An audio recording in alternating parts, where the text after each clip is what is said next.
Hello everyone, and here are the details of today's video. For decades after the Cold War, the North Atlantic was treated as a stable, almost dormant, strategic zone.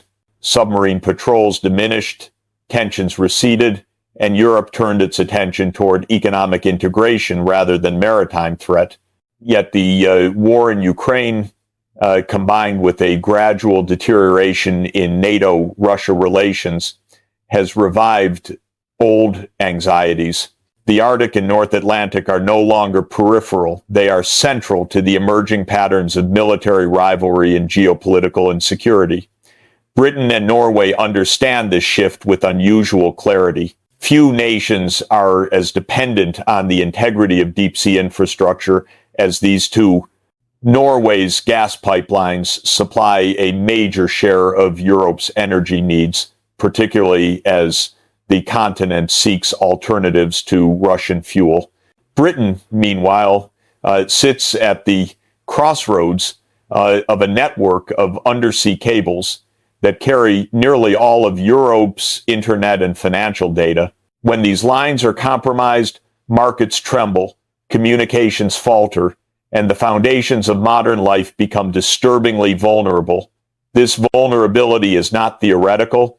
It is reinforced by Russia's growing underwater capabilities, specialized vessels capable of operating at extreme depths, unmanned submersibles designed to map or interfere with undersea networks, and nuclear-powered submarines whose presence alone can create strategic ambiguity.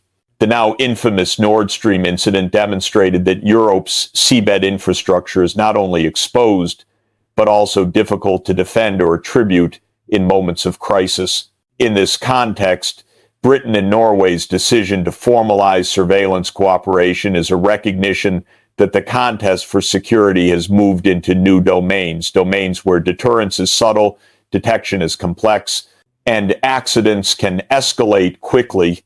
By sharing intelligence, maritime technology, sonar networks, and patrol coordination, London and Oslo hope to create a form of undersea early warning system, one capable of identifying suspicious Russian movements long before they become dangerous. But their alliance is not merely defensive, it is symbolic.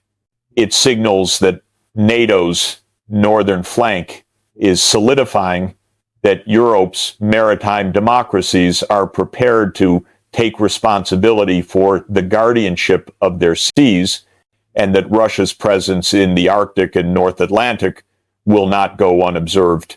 For Moscow, this development represents another piece of a tightening strategic puzzle, one that threatens to limit its freedom of movement in waters it has historically treated as essential to its nuclear deterrent and naval projection.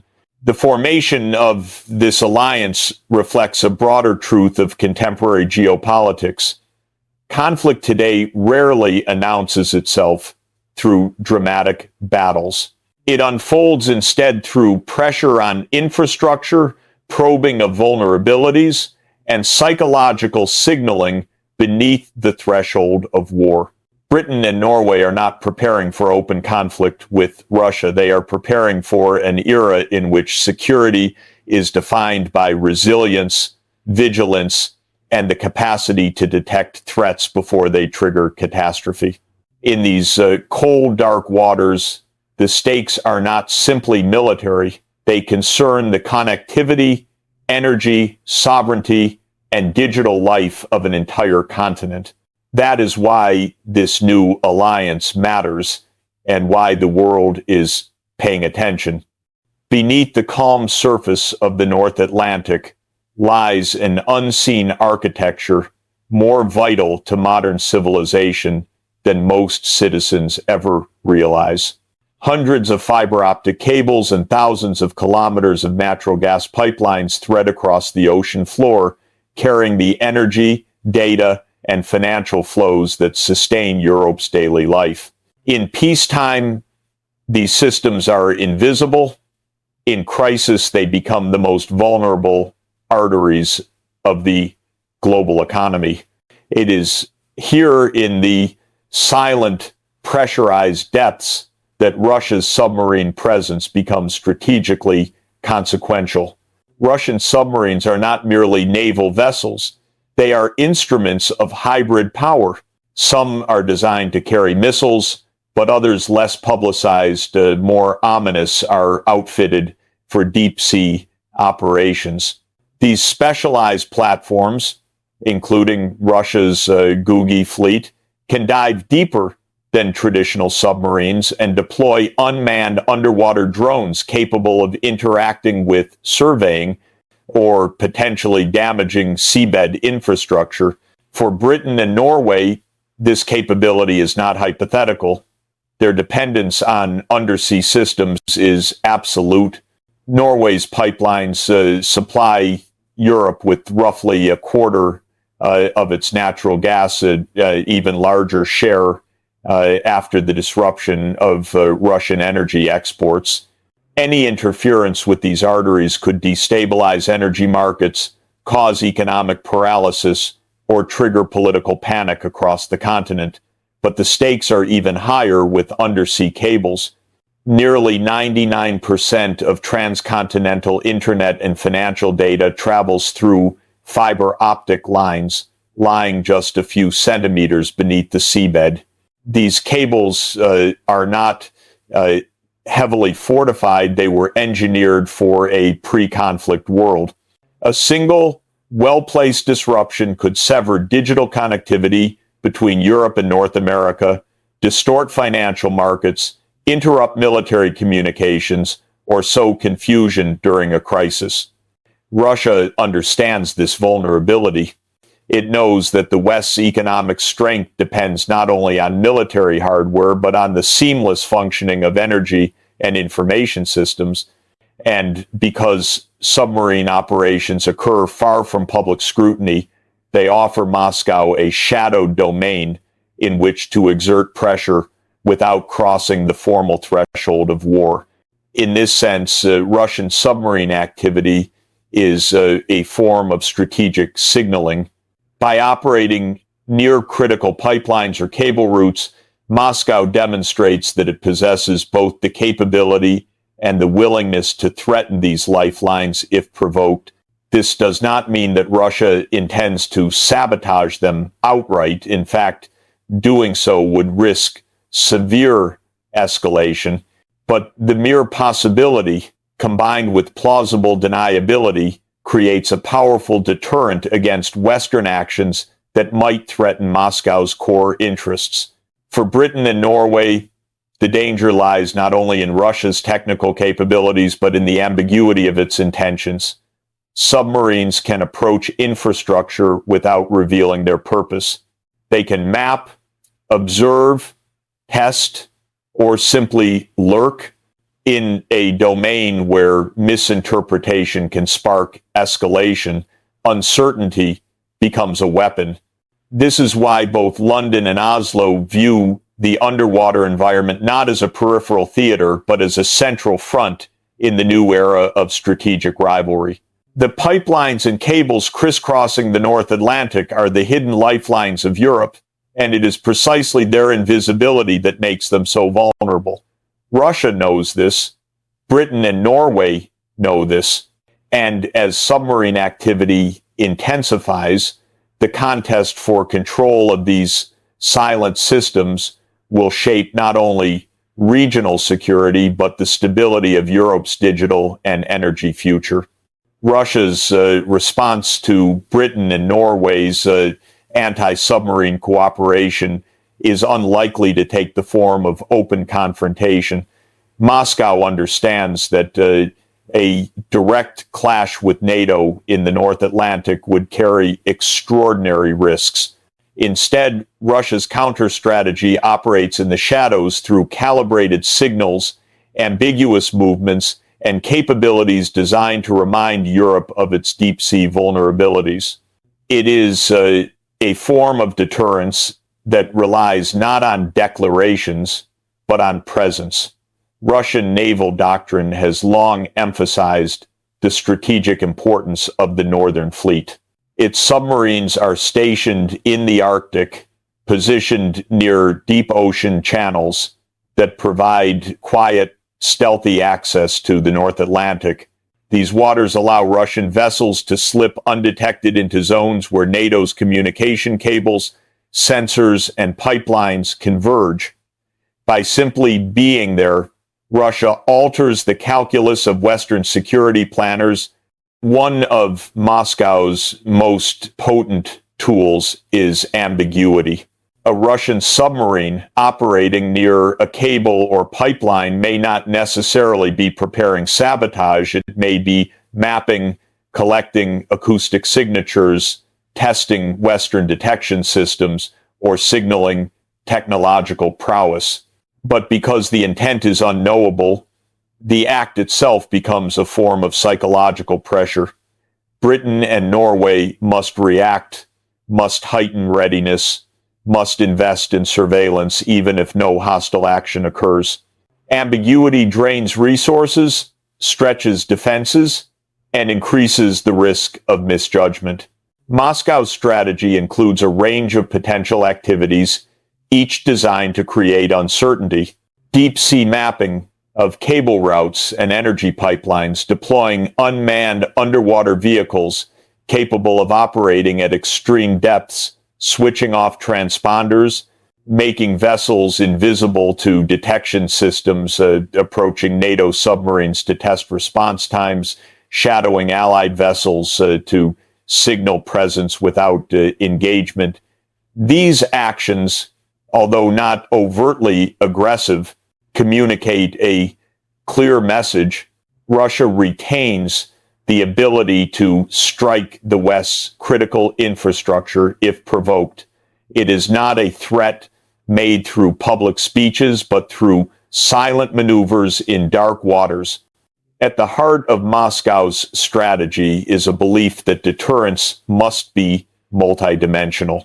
As Russia sees it, the West has superior air and naval power, broader alliances, and greater economic capacity, but undersea operations offer Moscow an asymmetric strength, one in which its specialized vessels and deep diving technology can compete with and sometimes outmatch NATO capabilities.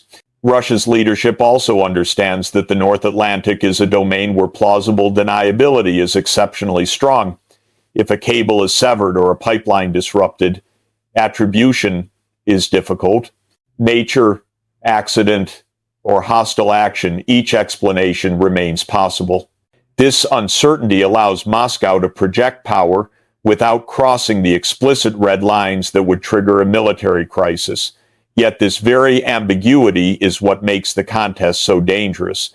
Britain and Norway, acting on incomplete information, may interpret a Russian maneuver as preparation for sabotage.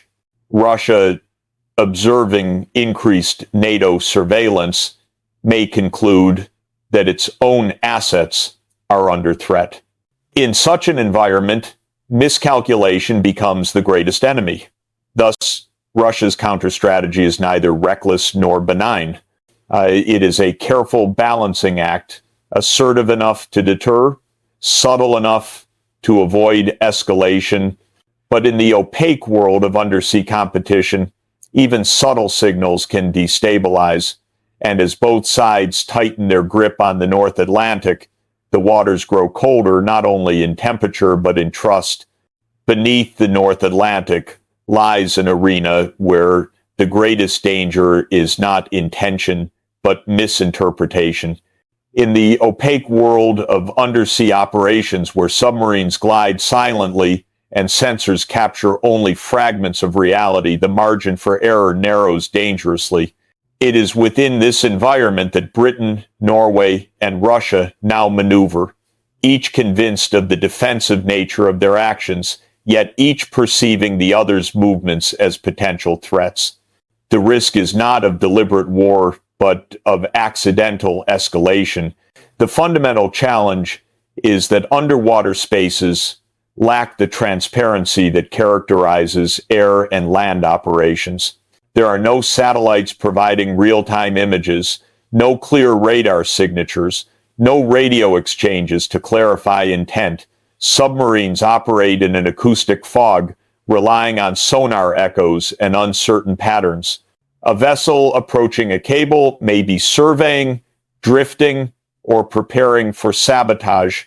A sudden change in depth may be an evasion maneuver or a simple navigational adjustment.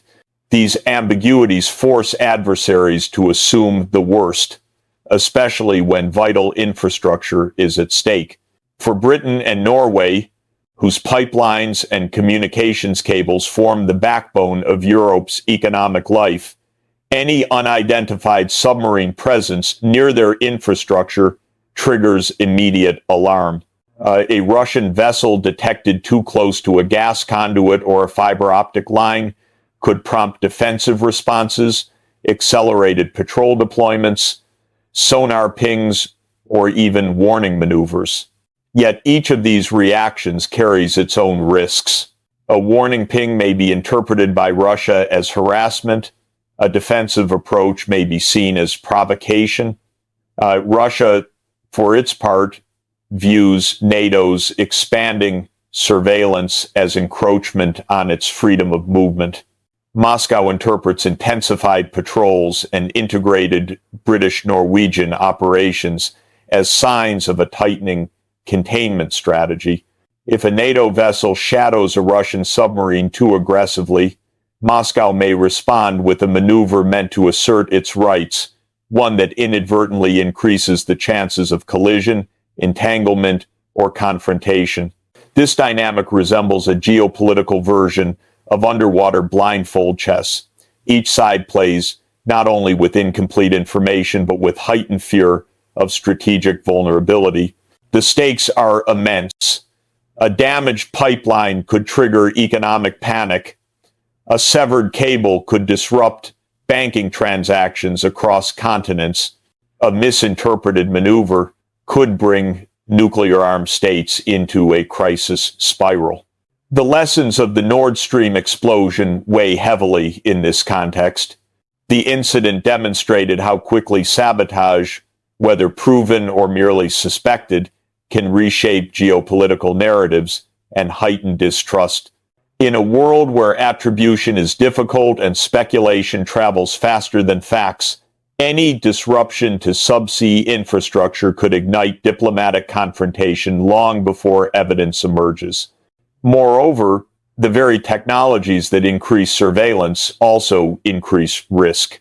Autonomous underwater drones, AI-driven sonar networks, and unmanned gliders reduce human oversight and increase the potential for unintended encounters. A misprogrammed drone or malfunctioning sensor could falsely identify a harmless vessel as hostile or vice versa. Thus, the greatest danger in the North Atlantic is not that Russia or NATO seeks war, but that both sides operate in an environment engineered for misunderstanding. The cold waters amplify every signal and distort every intention. A near miss may be interpreted as a warning. A warning may be perceived as a threat. A threat may cascade into retaliation. In this fragile balance, the path from caution to crisis is alarmingly short. The deepening encounter between Britain, Norway, and Russia in the North Atlantic raises a profound question. What future awaits this vast expanse of cold water and quiet infrastructure? Will it become a zone of cooperation and mutual monitoring, or will it harden into the next frontier of geopolitical rivalry, a new Cold War conducted in silence beneath the waves? The answer depends on whether both sides recognize that the greatest danger today is not conflict by design, but conflict by drift. The underwater realm is uniquely vulnerable to accidents, misread intentions, and invisible provocations. Pipelines and cables do not carry national flags. An explosion or severed line may implicate no one and everyone at once. In such an environment, the absence of diplomatic frameworks becomes not merely a bureaucratic gap, but a systemic risk to global stability. If there is a path away from escalation, it begins with transparency. NATO and Russia urgently need mechanisms for communicating submarine activity, at least at a structural level. The Cold War yielded several precedents: hotlines, maritime incident agreements, and shared protocols for avoiding collisions. Today, however, even these mechanisms have eroded. Dialogue has stalled. Trust has evaporated. This vacuum creates conditions in which misinterpretation flourishes, yet transparency alone is insufficient. The West must also recognize Russia's legitimate concern over NATO's expanding maritime surveillance, just as Russia must acknowledge Europe's existential reliance on the integrity of its underwater infrastructure.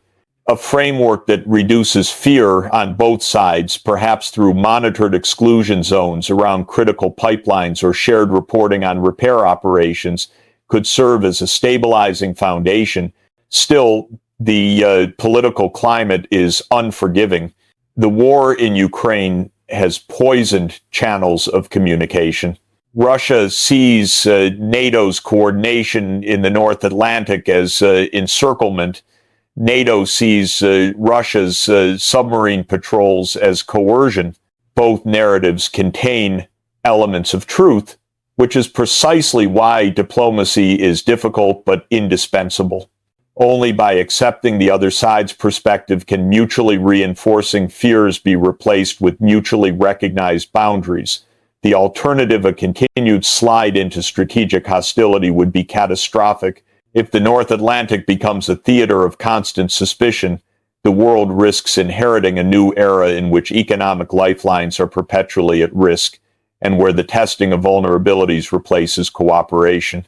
Such a scenario would not require a deliberate act of sabotage to ignite crisis. A mere accident could suffice.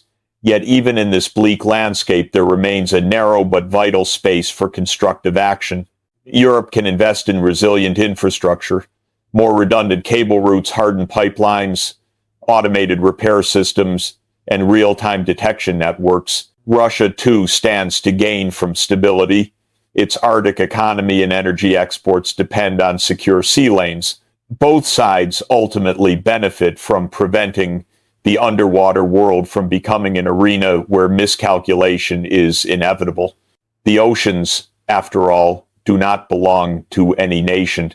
The cables and pipelines resting upon their floor sustain a global civilization dependent on cooperation more than conflict. If Britain, Norway, and Russia can recognize this shared vulnerability, the North Atlantic may yet avoid becoming the fault line of the century. But the clock is ticking. In the silence of the deep, small missteps carry enormous consequences. The future of the North Atlantic will be determined not by who patrols its waters, but by who can imagine and build a system that prevents silent tensions from erupting into irreversible crisis.